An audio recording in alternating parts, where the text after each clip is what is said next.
I'm a pro athlete and co-founder of the Premier Lacrosse League. We announced our league in October of 2018, and we're launching this June 1st and 2nd at Gillette Stadium in Foxborough, Massachusetts. It's an exciting time to be in our industry. What I'm here to share with you is, to her point, why we launched a tour-based model and why we also think that that is the future of team sports leagues that are non-core, and core being NBA, NFL, Major League Baseball, NHL, and more recently MLS, because of the surge of international football and the impact that that's had on the MLS. Granted, I've had probably 3,000 hours of conversations with investors dating back 2 years, networks, corporate partners, and players on exactly this topic, and Salt said, hey, Paul, you have 10 minutes to try to distill it down for our audience that's viewing in this live stream and then here today, and now I have just roughly 9 minutes. So I'm going to do my best, and I'm going to break it down into 3 sections. The first is table stakes, what you need to be a successful pro sports league. The second is this open canvas that my co-founder and older brother Mike, who's a Silicon Valley executive, he's the CEO of our business, and I took and said, hey, if we were building a modern day sports league with all of the tools, advancements, tech, and social, what would it look like versus over 100 years ago when the team sports model took place? And then my last section, I'll talk about new trends in tech and across social and digital, and how fan affinity has changed. So all 3 are really important. So table stakes to start a new professional sports league. There are 3 of them. The first is that you have to have the best players in the world. Okay, it's one of the areas where MLS is struggling, despite having wonderful venues and increased viewership, ticket sales, corporate sponsorship, is that they're challenged by the EPL, La Liga, Bundesliga, which are still 3 programs that are viewed more frequently in the US than the MLS. What we have is 160 of the best players in the world. In the NBA, you know you're going to count on the best product because you have James Harden, LeBron James, Steph Curry. In the NFL, you have Tom Brady. You need to have the best players in the world to establish a foothold against potential competitors, but more so as you talk about a pro body, people want to see best in class. They're here at SALT to listen to best in class in finance, et cetera. So what we did to capture those is you had to have conversations, and a lot of them, with all these players. They had to believe in your vision. What we also did was elevated wages. Previously in professional lacrosse, which is a league that has existed for 18 years, it was called the MLL. The average wage was below the part-time working wage that's mandated by the Federal Bureau for part-time workers, and guys on average are getting paid $8,000 for the entire season, not just a game. We elevated wages, we provided health care, and we gave our players stock options. Now, we can probably have a side conversation on how we structure that, but we're a true single entity model, so we view ourselves like an early Silicon Valley stage startup that treats their employees by giving them certain stock options. Now, there's vesting schedules and performance that needs to take place, and with the transient nature of players on field, we had to thread the needle, but we accomplished it. We're really excited about that. There are individual sports that have been able to do that at the professional level, but we're the first team sports league that has been able to do that.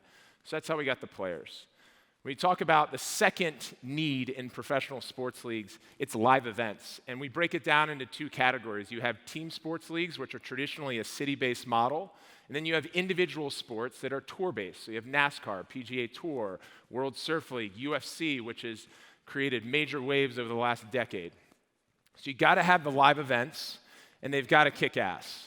All right? That means you have to have a great experience, ideally professional class, professional grade venues for your players and your fans. It's not just competition against other sports leagues, it's competition against festivals, outdoor activities, concerts, families getting together. That environment for live events, while it can return a multiple on excitement for your business, it's also difficult to get people into the venue, so it needs to be a first-class impression. And the third is how you're distributing your product. You can have the first 2. If you don't have distribution on a network or through social, and you're not carrying your message, promoting your league, your teams, your players, you're dead in the water. I hear a lot of people across the content industry say content is king or queen. It's distribution that is king or queen, not content. You can have the best content, but if it doesn't get distributed, shared, or consumed, it doesn't matter.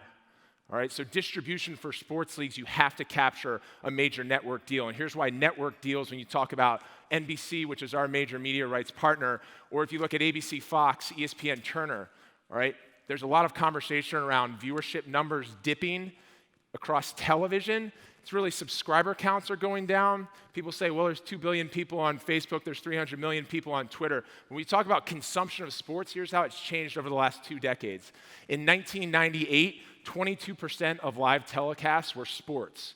In 2018, that number jumped to 88%.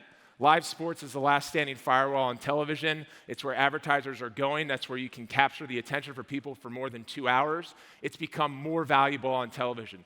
Secondarily, they know how to produce content and they know how to produce games. It's one of the areas where Facebook, Amazon, Twitter, and the likes are still challenging and figuring out internally how to produce live sports games because that's not their core expertise as it is for networks. The third thing with networks and why we're super excited about our NBC deal, which is covering the entire season, 19 games on television, 20 games on NBC Gold, so we have an exclusive across linear and digital, is that they validate your product. So if you're a non-core sport, which I identify the core sports, being on television carries a lot of weight. There's a lot of people that say, if you're not football or basketball, let's just talk about lacrosse. It's not a real sport. That's what poker was up against a while ago. It's what esports talk. Those are NASCAR race drivers even say is like the acknowledgement of what a real sport is. Well, you know, we can sit up here and say those are commentary coming from the troll sections of the clouds and social media, but it's important to acknowledge the benefits of being broadcasted on national television. So those are 3 table stakes areas that we needed to accomplish. Going into the business model and why we created Tourbase. If you look at capturing network and venues, because we have the players, those are mutually inclusive of each other. Here's why. If you don't own the venues, i.e. you're not an NFL or an arena sport owner like the NBA, you don't have control in a home and away schedule creation of when your games are going off. You're a low priority tenant on a lease at a college or high school venue which doesn't meet the expectation of the fans. Okay, so then you're able to go back and forth with your competing teams, formulate your schedule, go to the networks and say, hey, here are our time spots on a Thursday, Saturday, Sunday. Can you air us? Programming windows, I mentioned the importance of network.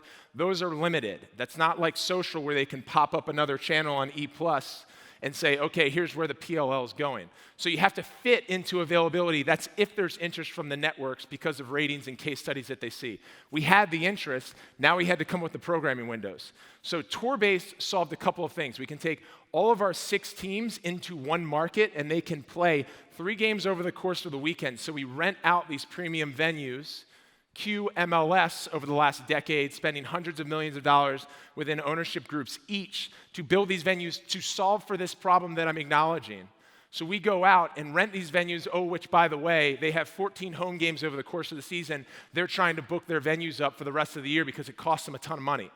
So let's become one of those vendors there, and we have a whole weekend where we put three games on television, and we put 3 games on for a community to get access, like you do with NASCAR, to all the best players in the world in that one market and see the competition.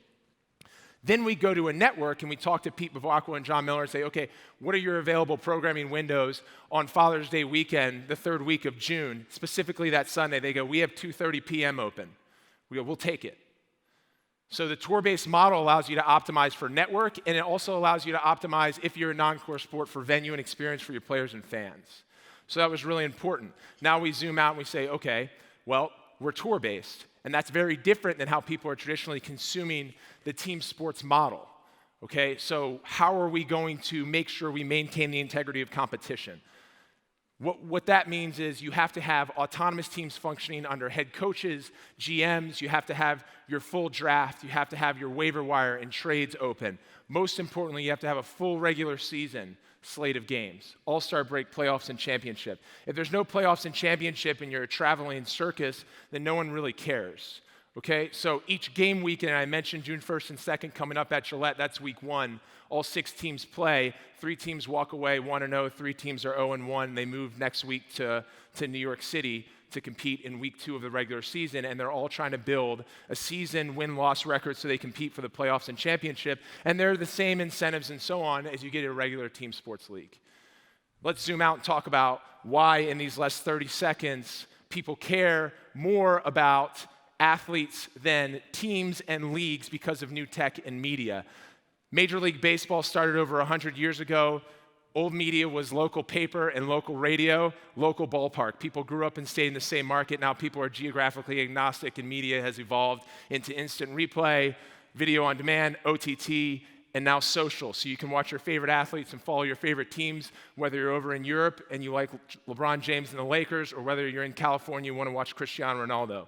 The ticket price for the Lakers when LeBron James jumped to his third team increased by threefold. Cristiano Ronaldo increased the subscriber count and viewership of Juventus when he left Real Madrid by 25%. They jumped 6 million followers overnight, and Real Madrid lost 1 million followers. Our players in lacrosse have more followers than the existing league did, all right? And fans now are choosing who they want to support based on their favorite players. When I acknowledge fans, it's millennials and Gen Zs. Those statistics come from Facebook and Google, as well as agency reports. And as we advance another 10 years, that's going to indicate more. All right, so I'm over time, so I'll leave you with this. We're tour-based right now, but we've built this model so we can capture what's most important in team sports leagues, right? Best players in the world, competition, highlighting that through mass distribution. When we build out our revenue buckets, we look at media, corporate partnership, ticket sales, merchandise, and youth programming. We feel like we can capture a lot of those major milestones more quickly with this business model. We can also take a nascent stage league with 6 teams only from a local market approach if we were city-based, into a national by bringing all 6 teams around the country. So you build fan affinity and you introduce the game at the highest level as fast as you can. Our vision is that years from now, as we continue to unlock more of that interest in commercial viability, that we then potentially revisit a city-based model. Very few businesses, whether you're a product, service offering, or what have you, decide to launch franchise-based and lose quality control and the understanding of how their customers are going to react. Sports have done that. I mentioned Major League Baseball for a long time, especially at the team sports level, because they're path dependent. So we decided to disrupt that model, and we hope that in the future, our tour business expands in number of teams, and then there's a possibility where we then revisit the franchise model, go after owners who own venues, and be in more than a dozen markets so we have that national appeal. All of our games are on NBC. As I said, this summer, our first game is June 1st and 2nd.